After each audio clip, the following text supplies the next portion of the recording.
yang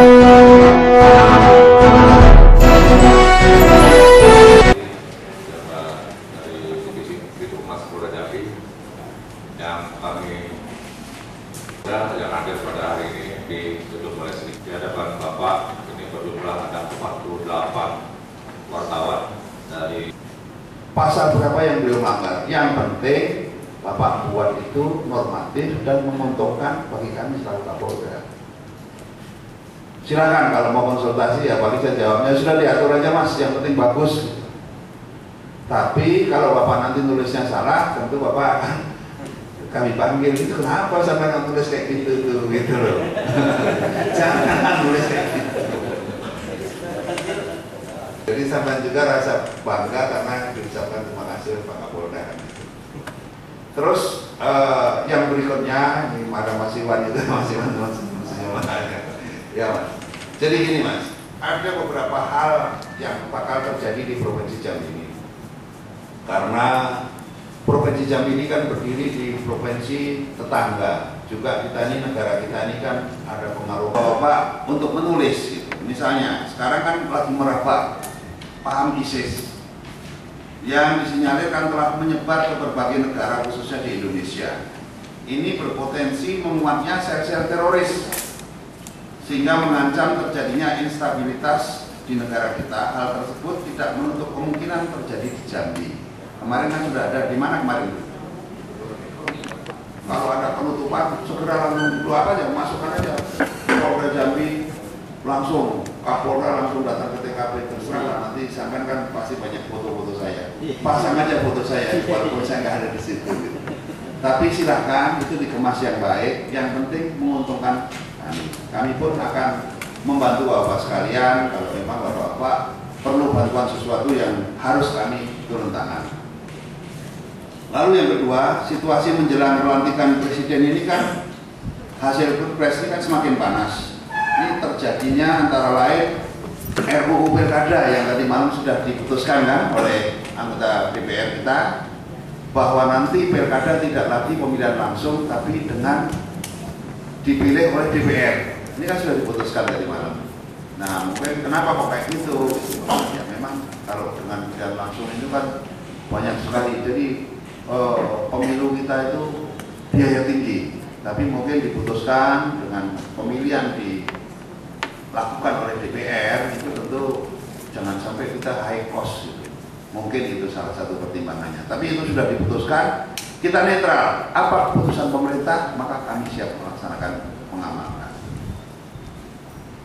Lalu yang berikutnya beredar isu di Kementerian Agama kan sekarang ada isu katanya di Kementerian Agama nanti akan tidak ada lagi Menteri Agama, adanya Menteri Wakaf.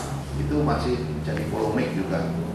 Di kalangan Muslim pun menentang, FPI juga menentang, Muhammadiyah juga menentang, NU juga menentang. Nah ini masih polemik.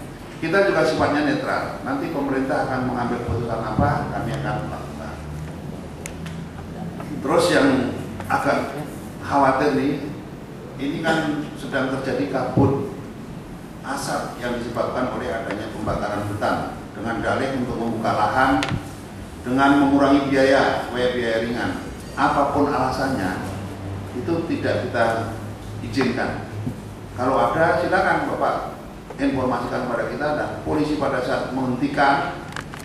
Hari tadi juga kita bagikan masker harapan kita ini tolong diekspos yang baik sehingga menimbulkan kesan Polda Jambi ini baik, bekerja dengan baik dan dicintai masyarakat. Ini harapan kami.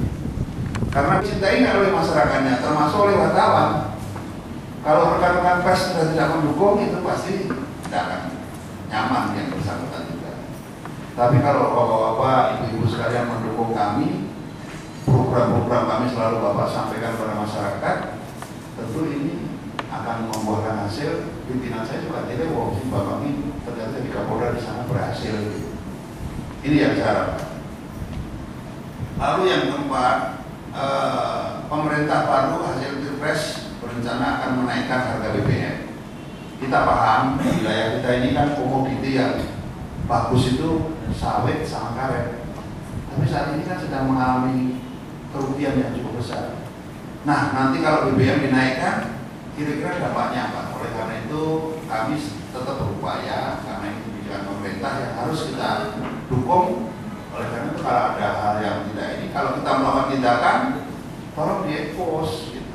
Tolong dilakukan expose yang baik, sehingga nanti hasilnya kita maksimal di dalam pekerjaan. Lalu juga tentu dampaknya ini akan kenaikan harga BBM itu yang jelas kan nanti akan meningkatnya ekonomi biaya tinggi, juga ongkos produksi dan transportasi pasti akan naik. Industri akan kesulitan mengarah terjadinya krisis, terutama terjadi PHK massal. Nah, ujung-ujungnya pasti kriminalitas akan meningkat. Oleh karena itu, upaya-upaya kami supaya kriminalitas tidak meningkat ini tolong diikuti dan diekspos sehingga masyarakat nanti mengetahui tugas dari Polri di Polda Jambi. Sedang menaikkan harga gas LPG yang 12 kilo, ya kan? Yang 3 kilo sih tidak naik, tapi 12 kilo naiknya cukup besar. Hampir naik per kilonya itu 6.600 per kilo. Nah, ini tentu akan membawa di masyarakat. Pasti akan terjadi apa? Kelangkaan BBM yang 3 kilo, apa gas yang 3 kilo. Nanti ada orang yang nyontek dari 3 kilo ke 12 kilo. Terus ada lagi nanti suntikan atau takarannya berkurang. Terus akan berbalik, orang yang selama ini pakai 12 kilo berubah ke yang 3 kilo. Nah, tentu ini akan menimbulkan kerawanan-kerawanan. Kerawanan-kerawanan itu misalnya nanti ada orang yang nimbun yang 3 kilo. Kalau Bapak kan di lapangan, kalau Bapak tahu silakan di SMS saja. SMS kepada saya dan saya pun akan menindaklanjuti. Terus adanya kelangkaan BBM, adanya kelangkaan gas, rawan terjadi ledakan. Jelas kalau itu akan terjadi ledakan. Berikutnya sekalian, mungkin ini sudah sering juga saya sampaikan, mas-mas sudah dengar juga selama ini. Wilayah kita masih kerap terjadi adanya illegal logging, adanya bahan tambang yang dimuat di jalan, itu kan ada perdanya. Yang mana kita kalau memang itu perda harus kita tegakkan. Tapi kan menegakkan perda ini perlu bantuan dari rekan-rekan sekalian sehingga kami bisa bekerja dengan maksimal. Contohnya Perdi itu bagaimana kalau kita melakukan tindakan? Silakan. Saya kan sekarang lagi melakukan operasi yang dinamakan penggalangan dan kontra intelijen. Saya kontra di sana. Nah, tolong itu dimuat ucapan-ucapan saya nanti sampai tanggal sekian kalau masih ada alat berat maka dia akan saya sita. Saya sebentar lagi dengan Danrem, dengan Pak Gubernur akan datang ke lokasi. Itulah bentuk-bentuk operasi kontra intelijen. Maksudnya orang itu supaya takut dan alatnya minggir. Tidak perlu saya harus bawa pasukan brimob saya kerahkan akhirnya terjadi korban seperti yang lain. Tapi dengan cara kontra intelijen ini kalau mas-mas itu mengekspos, mas-mas itu menekan kepada mereka, orang yang punya alat pasti mereka berpikir, wah jangan-jangan nanti betul. Karena saya statement saya, kalau nanti saya dengan Pak Gubernur, Pak Pang dan datang masih ada alat di sana, maka alat itu akan saya sita dan tidak akan saya keluarkan selama saya jabat Kapolda. Nah itu di-expose itu. Saya yakin dengan kontra intelijen ini yang paling efektif. Kenapa tidak? Orang itu kalau Gubernur, Kapolda, dan Rem itu kompak, tidak mungkin orang itu berani melawan. Saya yang melawan itu pasti ada yang ambil keuntungan. Kira-kira betul tidak? Karena rekan-rekan itu pasti di belakang itu ada yang TTI lah, ada orang yang punya ambil keuntungan. Tapi kalau 3 pemimpin itu di Jambi ini bergerak, nanti ditambah kajatinya, ditambah ketua pengadilannya, pasti mereka tidak akan berani dan akan sesuai dengan ketentuan. Silakan nambah, tapi pakai izin dong. Betul kan? Berikutnya kami berniat untuk mendorong seluruh anggota personil Polda Jambi untuk meningkatkan etos. Yang terakhir rekan-rekan sekalian, rekan sama Pak KPU Mas nanti. Saya yakin nggak mudah. Itu kalau mau nangkep, memang sih kalau nangkep, takutnya kalau nangkep ini kan prosedurnya kan agak susah. Takutnya nanti pas ada yang melawan kita tembak lagi ternyata kita jadi masalah. Ya mohon Bapak bantu kita. Bagaimana kita ini cantik di mata Indonesia ini dan cantik di rakyat Zambia ini. Paham kira-kira ya? Saya pikir tidak susah. Kita mau gerbek apa, tapi kalau gerbek itu kan kadang-kadang kalau langsung mau ikut itu ya kalau kita berhasil itu bagus itu, kalau nggak berhasil kalau nanti kecelakaan Bapak Eko saya nanti yang dihubungin orang gitu.